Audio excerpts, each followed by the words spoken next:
சிவாய நம. திருச்சிற்றம்பலம். சைவத்திற்கு மேல் சமயமில்லை, உள்ளதே சிறக்கும் அல்லது தோன்றாது. நான் உங்கள் அஸ்ட்ரோ சின்னதுரை, பிளிமிசை கூத்தூர், பெரம்பலூர் மாவட்டம்.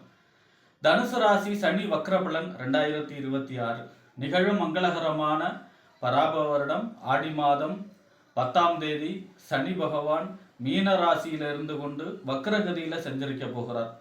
கார்த்திகை மாதம் 24ஆம் தேதி வரை, அதாவது 26/7/2026 இருந்து 10/12/2026 உள்ள காலம் சனி பகவான் மீன ராசியில வக்ரகதியில சஞ்சரிக்க போகிறார். இதனால தனுசு ராசிக்காரர்களுக்கு ஏற்படக்கூடிய நற்பலன்கள் என்ன, தீய பலன்கள் என்ன, செய்யக்கூடிய வழிபாடுகள் என்ன, பரிகாரங்கள் என்ன என்பதை பற்றி இந்த காணொலியிலே பார்ப்போம். இது போன்ற தொடர்ந்து ஜோதிட தகவல்களை பெறவும் தமிழ் மாத ராசி பலன்களை தெரிந்து கொள்ளவும் நமது சேனல் அஸ்ட்ரோ சின்னதுரை சப்ஸ்கிரைப் செய்து கொள்ளுங்க, லைக் பண்ணுங்க, நண்பர்களுக்கு ஷேர் பண்ணுங்க. அதாவது பார்த்தீங்கன்னா ராகு, கேது, சூரியன், சந்திரன் இந்த 4 கிரகத்தை தவிர்த்து பாக்கி இருக்கக்கூடிய 5 கிரகம் குரு, சுக்கிரன், செவ்வாய், புதன், சனி இந்த 5 கிரகமும் சூரியனுடைய சஞ்சாரத்தை அனுசரித்து வக்கரகதியில அப்பப்ப சஞ்சரிக்கும். வக்கரம்னா என்ன அப்படின்னா சூரியனுடைய கதிர்வீச்சிலிருந்து விடுபட்டு சஞ்சரிக்கக்கூடிய காலம். பலன்கள் மாறுபடும். வக்கரகாலம் நேர்கதியில் இருக்கக்கூடிய பலன் வேற, அதே மாதிரி வக்கரகதியில் இருக்கக்கூடிய சமயத்துல கிரகத்துடைய பலன் வேற. அப்ப பாத்தீங்கன்னா உச்ச வக்கரம் நீச்ச பலனை செய்யும், நீச்ச வக்கரம் உச்ச பலனை செய்யும். பொதுவா ஒரு கிரகம் உச்சமா இருந்து வக்கரமானா அதை அங்க உச்ச பலனை எதிர்பார்க்க முடியாது, நீச்ச பலனை தான் செய்யும். அதுவே ஒரு கிரகம் நீச்சமாய் வக்கரமா இருந்தா உச்சமான பலனை செய்யும். ஏன் அப்படின்னா ஒரு கிரகம் 2 விதமா பலன் கொடுக்கும். ஒண்ணு தன்னுடைய காரகத்துவத்தை அனுசரிச்சு, ஒரு கிரகத்துக்கும் காரகத்துவம் இருக்கு இல்லையா. சூரியன்னா தந்தை, சூரியன்னா அரசு, சந்திரன்னா பார்த்தீங்கன்னா தாய், உணவு, சாப்பாடு, புதன்னா கல்வி, தாய்மாமன். இந்த மாதிரி ஒரு கிரகத்துக்கும். இப்போ சனின்னா ஆயுள், சனின்னா தொழில், இந்த மாதிரி மூத்த சகோதரம், இதுக்கெல்லாம் சனி காரகத்துவம் இல்லையா. அப்போ இந்த காரகத்துவ அடிப்படையில் பலனை செய்யும். இன்னொன்று தான் எந்த வீட்டுக்கு அதிபதி, எந்த வீட்டில் இருக்கார் அதை அனுசரித்து பலனை செய்யும். இப்போ 2 விதமாக பலனை செய்யும். அப்போ பார்த்தீங்கன்னா இந்த வக்ரகாலங்களில் மட்டும் காரகத்துவ பலன்கள் குறைஞ்சு ஆதிபத்திய பலன்களை செய்யும். அதாவது தன்னுடைய காரகத்துவ பலன் செய்யாம ஆதிபத்திய பலன்களை செய்யும். எந்த வீட்டுக்கு அதிபதி எந்த இடத்துல இருக்கார் அந்த பலனை மட்டும் வக்கர காலங்களில் கிரகங்கள் செய்யும். அதனாலதான் பாவ கிரகம் வக்கரமானா நல்ல பலன், சுபகிரகம் வக்கரமானா தீய பலன். ஏன்னா காரகத்துவம் அடிவாங்கும் அப்படிங்கிறதுனால. பாவ கிரகத்துடைய காரகத்துவம் அடிவாங்கினா நல்ல பலன் ஏற்படும். அதுவே சுபகிரகத்துடைய காரகத்துவம் அடிவாங்கினா கெட்ட பலன்கள் ஏற்படும்.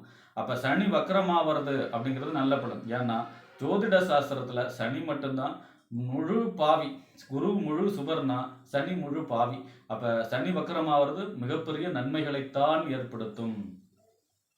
அந்த வரிசையில பாத்தீங்கன்னா உங்க ராசிக்கு, அதாவது பாத்தீங்கன்னா தனுசு ராசிக்கு சனி பகவான் 2ஆம் இடத்திற்கும் 3ஆம் இடத்துக்கும் அதிபதி 4ஆம் இடத்துல இருக்கார். 4ஆம் இடத்துல சனி சஞ்சாரிக்கிறாருன்னா அதுக்கு பேர் என்னன்னா அர்த்தாஷ்டம சனி.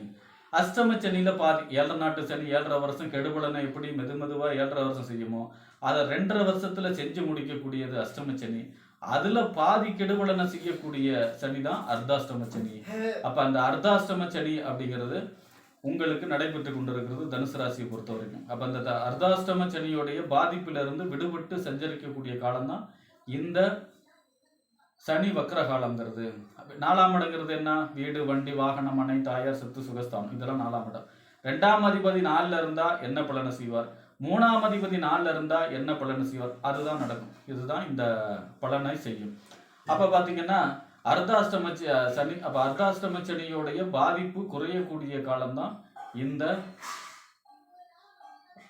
சனி வக்கர காலம். அதை விட முக்கியமான விஷயம், சனி பார்க்கிறார். மந்தன் பார்வைக்கு மகத்துவம் உண்டு. அதாவது உங்க ராசியை பார்க்கிறார். எத்தனாவது பார்வையா பார்க்கிறார்? 10வது பார்வையா உங்க ராசியை பார்க்கிறார். அப்ப பாத்தீங்கன்னா சனி பார்க்குற இடம் என்ன ஆகும்? சலிப்பு, பிடிவாதம், மந்தம், உடல்நிலை பாதிப்பு, மனநிலை பாதிப்பு, ஒரு இருட்டில் குண்டூசி தேடுற மாதிரி ஸ்லோ, எதை எடுத்தாலும் ஸ்லோ அப்படிங்கிற அமைப்புல செய்யும். அதெல்லாம் நிவர்த்தி ஆகும். அப்ப அர்த்தாஷ்டம சனியே விலகிறதுனால 2ஆம் அதிபதி 4ல இருந்தா என்ன பலனை செய்யும்? 2ஆம் இடங்கிறது என்ன? வாக்கு, தனம், குடும்பம், வருமானம். அப்ப அசையா சொத்து வாங்கக்கூடிய அமைப்பு, வீடு கட்டக்கூடிய அமைப்பு, நிலம் வாங்கக்கூடிய அமைப்பு, இடம் வாங்கக்கூடிய அமைப்பு, உங்க இடத்தைய நிலத்தைய நல்ல விலைக்கு விற்கக்கூடிய அமைப்பு, வாகனத்தை தொழிலாக செய்பவர்களுக்கு யோகம், புது வாகனம் வண்டி வாகனம் வாங்கக்கூடிய அமைப்பு. அதே போல 3ஆம் அதிபதி 4ல இருக்காரு அப்படின்னா பத்திரப்பதிவு, 3ஆம் இடங்கிறது இளைய சகோதர ஸ்தானம், ஒப்பந்தம், கையெழுத்து, பத்திரப்பதிவு, இதெல்லாம் சொல்லக்கூடிய இடம், கீர்த்தி ஸ்தானம். அப்போ புகழ், அந்தஸ்து, கௌரவம் உயரும். பத்திரப்பதிவு, இடம் வாங்குறது, நிலம் வாங்குறது, விற்கிறது, இந்த மாதிரியான பத்திரப்பதிவு நடக்கக்கூடிய அமைப்பு. இளைய சகோதர வழி நன்மைகள் ஏற்படும்.